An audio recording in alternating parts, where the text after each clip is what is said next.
ஆனா சார், இப்போ இதுல அதிமுக கூட்டணி அப்படின்னு சொல்ல வந்த முதல்வர் அவர்கள் மன்னிக்கணும், அப்படி சொன்னா அது மோடி அவர்களுக்கும் அமித்ஷா அவர்களுக்கும் பிடிக்காது, கூட்டணிக்கு பெயர் வைக்கிறது அந்த நிலைமையில கூட அதிமுக இல்ல அப்படின்னு சொல்லி இங்க பாஜகவை எதிர்க்கிற முதல்வர் அவர்கள் அதிமுகவை சாடுறாரு. அதாவது இதுல என்ன பார்க்கணும்னா, இப்போ எதிர்வருகின்ற தேர்தல் மாநில தேர்தல், சட்டமன்ற தேர்தல், நாடாளுமன்ற தேர்தல் கிடையாது, புரியுதுங்களா? அது முதல்வர் அவர்கள் புரிந்து கொள்ள, பாஜக உள்ள வராது, பாஜக உள்ள விட மாட்டோம், நான் இருக்கிற வரைக்கும் விட மாட்டேன், திராவிட முன்னேற்ற கழகம் இருக்கிற வரைக்கும் பாஜக உள்ள வராதுன்னு அவர் ஏன் சொல்றாருன்னா, இந்த 5 ஆண்டுகள் அவங்க எதுவுமே செய்யல, ஒரு அவல ஆட்சியை தான் நடத்தி இருக்கிறாங்க, புரியுங்களா?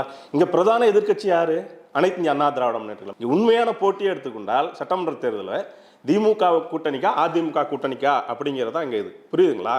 இங்க இருக்க என்டிஏ கூட்டணிக்கு தமிழகத்தில் தலைமை தாங்குவது யார்? அனைத்து இந்திய அண்ணா திராவிட முன்னேற்ற கூட்டணியின் போதே அமித்ஷா அவர்கள் தெளிவுபடுத்தி விட்டார்ல, அதுல அந்த இதே கிடையாது. என்டிஏ கூட்டணி அங்க இண்டி கூட்டணி இல்ல.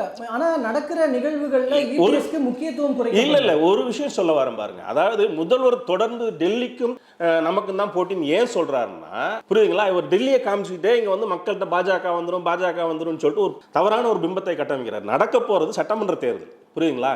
இந்த 5 ஆண்டு ஆட்சியில எதுவுமே பண்ணல, மக்களுக்கு எந்த ஒரு திட்டமே பண்ணல, எல்லாமே வெற்று விளம்பரம் தான். இப்போ கூட டெய்லி இதில் பார்க்குறோம், நாளிதழில் பார்க்குறோம், ஒரு பக்கம் விளம்பரம் எல்லாத்துக்கும் கொடுத்துட்ருக்காங்கல்ல.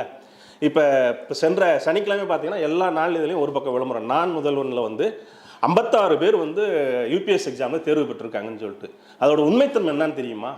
அதாவது இது வரைக்கும் அதிமுக ஆட்சியில் செயல்படுத்திய திட்டங்களுக்கு ஸ்டிக்கர் ஒட்டினாங்க, மத்திய அரசு திட்டங்களுக்கு ஸ்டிக்கர் ஒட்டினாங்க. இப்போ தனியார் பயிற்சி கூடங்கள்லாம் இருக்குது பார்த்தீங்களா, ஐஏஎஸ் அகாடமிலாம் இருக்குது, அவங்க அங்கே தேர்ச்சி பெற்றவங்களையே இவங்க ஸ்டிக்கர் ஒட்டி, அந்த தேர்வு பெற்ற மாணவர்களை ஸ்டிக்கர் ஒட்டி நான் முதல்வரில் தமிழக அரசால் தான் இது பண்ணிச்சுன்னு சொல்லிட்டு இந்த மாதிரி பொய் பிரச்சாரத்தை பண்ணிக்கிட்டு தான் இருக்கிறாங்க, புரியுங்களா? இன்னொன்று, எங்கே பார்த்தாலும் போதை கலாச்சாரம், அந்த பாலியல் துன்புறுத்தல். இப்போ கூட பார்த்தோம், மதுராந்தகத்தில் ஒரு பொண்ணு விளாத்தி குளத்தில் நேற்று, புரியுங்களா? அதெல்லாம் மூடி மறைப்பதற்காக தான் இவர் இந்த மாதிரி பாஜக வந்துடும், இதுக்கெல்லாம் பாஜகவா காரணம், புரியுதுங்களா? அதனால திமுகவா அதிமுகங்கிறது களம் இருக்கு, புரியுதுங்களா? அதனால எங்களுக்கு கூட்டணி வலுவா இருக்கு, அதை இது பண்றதுக்காக, டைவர்ட் பண்றதுக்காக இவர் இப்படி பேசிட்டு இருக்கிறாரு.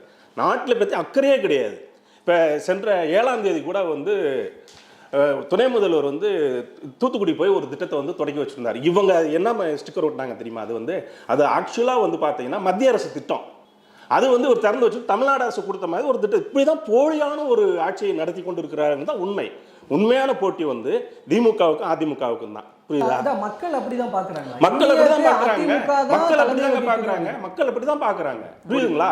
இவர்கள் தான் அப்படி சும்மா மடைமாற்றுகிறார்கள் தான் உண்மை. ஏன்னா இங்க எதுவுமே செய்யல, சொல்றதுக்கு எதுவுமே இல்லை, திட்டங்கள் சொல்றதுக்கு எதுவுமே கிடையாது. என்ன இந்த அவலாட்சி என்னென்ன பண்ணிட்டு இருக்காங்க? பள்ளி மாணவர்கள் மத்தியில போதை கலாச்சாரம் இன்னைக்கு வந்துருச்சா? 24 மணி நேரம் டாஸ்மாக் பக்கத்தில் இருக்க கடைகளில் சரக்கு கிடைக்குதா இல்லையா? கஞ்சா போன்ற பொருட்கள் பள்ளி மாணவர்கள் பையில் எடுத்துட்டு போறாங்க.